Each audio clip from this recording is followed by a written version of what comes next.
Hi there, it's Tom with Digital Foundry with a special look at the FIFA 17 demo. I say special because it's the first time we've seen the FIFA series running on the Frostbite engine. You might be familiar with it already. It's a technology used in a breadth of other EA titles like Battlefield, the upcoming Mass Effect, and Dragon Age Inquisition. It's everywhere, but for FIFA 17 it notably makes a difference to the game's lighting and brings in a host of atmospheric effects as well. It's a departure from the Ignite engine too, as used from FIFA 2014 up to 2016, which was the engine that EA started using for all the PS4 and Xbox One games. So let's go side by side and see exactly what's changed. Right away we can see places like Stamford Bridge and CenturyLink Field have a few minor tweaks here and there, minor changes to their geometry, but it's the lighting quality in particular that gets a big boost. FIFA 17 now makes use of volumetric lighting, filling the air above the stands in a more realistic way. It means the beams from floodlights diffuse properly into the space as you'd expect in a real game, whereas before we may do with a basic lens flare trick that didn't really provide the same sense of volume. That has a knock-on effect with the physically based lighting we saw in the last few games, which is still used here. And likewise, FIFA 17's Frostbite lighting seems to have boosted the quality of shadows across the floor in daytime matches. That translates to actual gameplay too. So that's the stadiums, but what about the players themselves? Well, the lighting transforms the colour tone across skin, but on top of that we see some of the bigger names getting the usual update to reflect how they look a year on from FIFA 16. So in Cristiano Ronaldo's case, we have a slightly wider, older looking appearance, and the same goes for his teammate James Rodriguez, who seemingly transformed from a child to a grown man in the span of a year.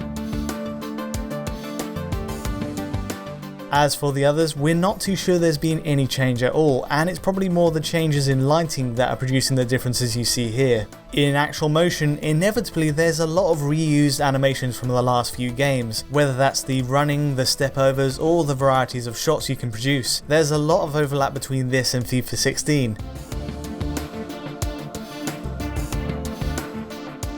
That being said, there's new additions too though, like the more varied handshake gestures, more goal celebrations, and team huddles we didn't have before. The inclusion of big name managers is another big one for FIFA 17, and probably the area in most need of work to be honest. FIFA's a goldmine for uncanny valley moments already, but this robotic version of Jose Mourinho just doesn't match the animation quality of the players themselves, which is a shame because some of the FIFA 17 models look incredible, especially newcomers to the Premier League like Zlatan Ibrahimovic.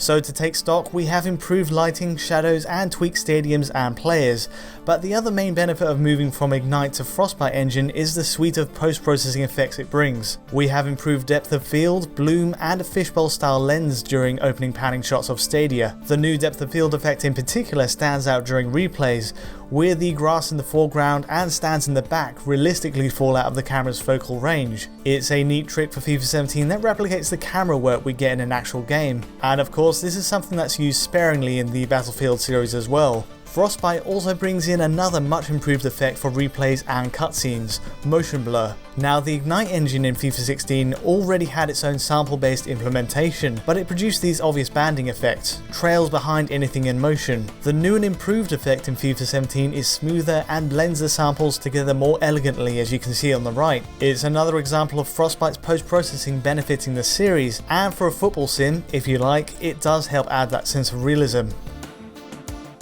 It's also worth noting the native 1080p resolution used for this PS4 version of FIFA 17 is now backed by a different approach to anti-aliasing. In this case, we suspect the more taxing multi-sample AA approach of previous games is gone and swapped for the post-process FXAA we saw in Frostbite games like Battlefield 1.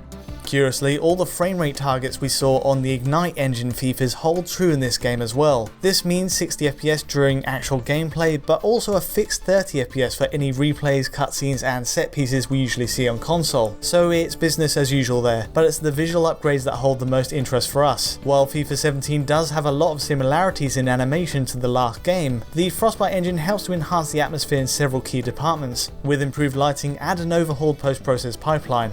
Right, so that'll do it for now. If you enjoyed this comparison between these two FIFA engines, do let us know below, however you see fit. We'll be back with a look at the full FIFA 17 package once it releases in full, so stay tuned for more.